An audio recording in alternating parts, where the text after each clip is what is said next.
If you're called to operate in the seer realm, this is going to be very insightful for you. There are many prophets that I know, they have the ability to see what God is showing them in the realm of the spirit. And sometimes the imagery that they experience can be so far beyond their comprehension, they're trying to figure out how to interpret those symbols. Well, when you look at the word seer in the Hebrew word is the word ro'eh, and it comes from three Hebrew alphabets, resh, aleph, and hey. This is what makes the Hebrew word the ro'eh. And how the ancient Hebrews looked at this word seer, when they began to tap into the prophetic realm, they discovered that the ro'eh, or the seer, has the ability to lead a flock. They have the ability to lead a group. And so ro'eh is derived from the word ra'ah, which where we get the word shepherd from. Shepherd, or the one that sees. But the word resh is a Hebrew alphabet term that means one that is a head, one that is a leader, one that sees from a primitive perspective. And so the first thing about the seer is going to look at things from a divine perspective. They have the ability to have vision, and they are visionaries. And so God begins to touch those who operate in the seer realm with the ability to see through visions and through metaphors and through imagery, which means that seer must have symbolic intelligence. They must know how to determine patterns. They must know how to detect what the symbols mean in dreams. And so in the seer realm, because of the word resh, they are leaders in symbology. But there's another term, there's another Hebrew alphabet that connects to the word resh, and that is the word aleph. Aleph is another Hebrew alphabet that gives reference to leadership, or one that is first in rank or priority. And aleph is the symbolic term for an ox, or means strength, or it can mean the breath of God, the life of God. The ox means the servant, the servile mammal. But when we look at this word aleph and we connect it to the seer realm, that means that God does not really do anything for his people unless he first brings seers to see for them.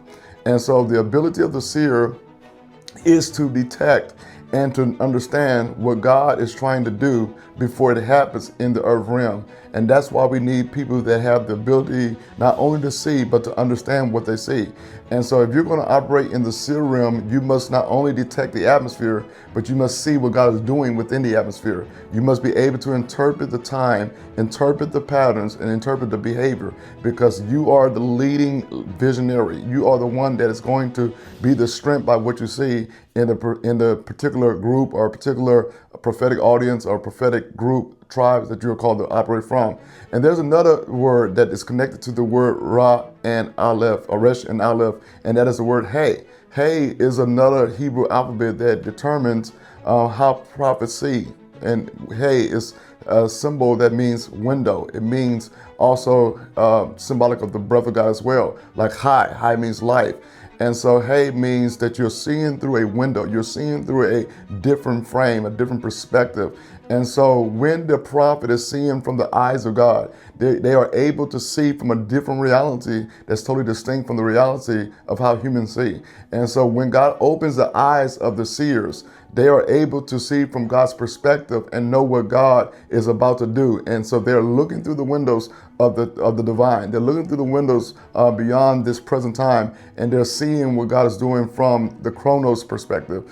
Okay, so chronos is a term that means time unspecified, but kairos means God's time that he reveals, or time he manifests himself in a certain way. So when the prophet opens their eyes, or when God opens the eyes of the prophet, and they're looking through the windows of heaven, or windows through eternal realities, they're able to discern the kairos moments of God. What is God about to do, what he's about to show, how he's about to show up, and how he's about to manifest. And so seers are they're not anointed to bring confusion. They're anointed to give us clarity.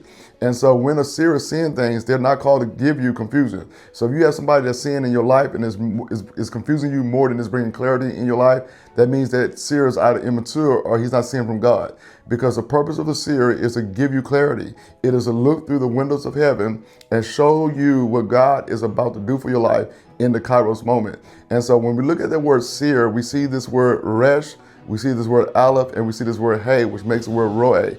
All seers are called to be leaders, and all seers are called to be shepherds. And that's why we define that as a pastor or a shepherd. Jeremiah 3:15, he says, I shall give you shepherds after my own heart that shall feed you with knowledge and understanding. When you have a shepherd, or when you have a seer, or when you are connected to a seer, you can never be lacking.